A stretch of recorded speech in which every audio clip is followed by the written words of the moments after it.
par force aux élections présidentielles de 2024. Nous profitons également de ce moment de dénonciation de la démocratie pour dénoncer également ce qui s'est passé hier à l'Assemblée nationale concernant la déchéance du mandat de Mme Mimi Touré, députée du peuple, en violation parfaite de la Constitution, en violation parfaite du règlement de l'Assemblée nationale. L'Assemblée nationale est très claire, le règlement de l'intérieur. Pour être déchu, il faut démissionner de son parti. Mme Mimi Touré n'a nullement démissionné de son parti. Il nous présente, pour justifier cela, la jurisprudence. La jurisprudence Mbaye Ndiaye et Cissé Lo.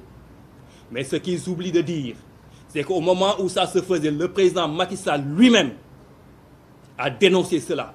Et quand il est accédé au pouvoir, le président Macky Sall lui-même a pris des mesures pour réhabiliter ces députés déchus et les a même indemnisés. Comment est-ce que le président Macky Sall, comment est-ce que le groupe Benno Bokk Yakaar, qui a indemnisé ces députés-là pour les mêmes faits, ose aujourd'hui déchoir Mme Mimi Touré pour les mêmes raisons? Cela veut dire tout simplement que le président Macky Sall n'en a cure de la démocratie. Et c'est au peuple sénégalais de rester ferme pour protéger la République. Chers compatriotes, on est en 2023.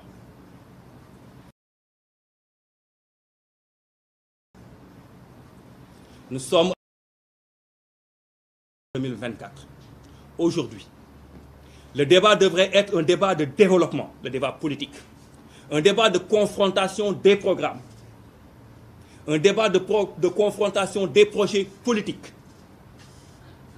Au lieu de cela, le président Macky Sall nous a installés dans un climat de débat de mœurs, dans un climat de débat de complotisme, dans un climat de débat de ruse, juste pour écarter des adversaires politiques. Et pendant ce temps que nous discutions de ces sujets qui n'ont aucun...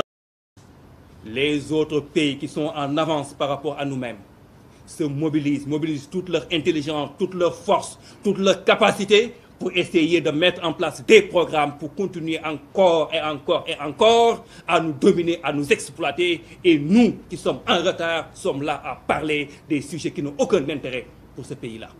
Alors qu'on est à 1 an de l'élection présidentielle. Cela est la preuve manifeste que le président Macky Sall n'aime pas le Sénégal. Le président Macky Sall n'aime pas les Sénégalais. Et aujourd'hui, le président Macky Sall, qui aujourd'hui est à sa 11e et dernière année de présidence, il lui reste 1 an. Le débat devrait être plutôt en ce moment où il termine ses mandats, qu'on fasse un bilan de sa présidence. Certainement, c'est pour nous éviter de parler du bilan de sa présidence qui nous a installés dans ce débat sans aucun intérêt. Mais nous allons essayer quand même de faire un bilan de sa présidence. Un bilan se fait par rapport à des engagements. À des engagements quand on s'apprête à prendre le pouvoir. Le président Macky Sall, on s'en souvient, disait qu'il ne promet pas, il s'engage. Et il s'était engagé à créer 500 000 emplois lors de son premier mandat. Il s'était engagé à créer 1 million d'emplois pour son second mandat. Aujourd'hui, on est à 1 an de la fin de son premier mandat. Ce qu'on parle aujourd'hui, c'est des programmes d'urgence d'emploi. Le taux de chômage ne cesse d'augmenter. Entre 2020 et 2021, le taux de chômage a augmenté de 7 points. Il était à 16%. Aujourd'hui, le taux de chômage est à 24%. Ce qui traduit un échec criard de sa politique économique.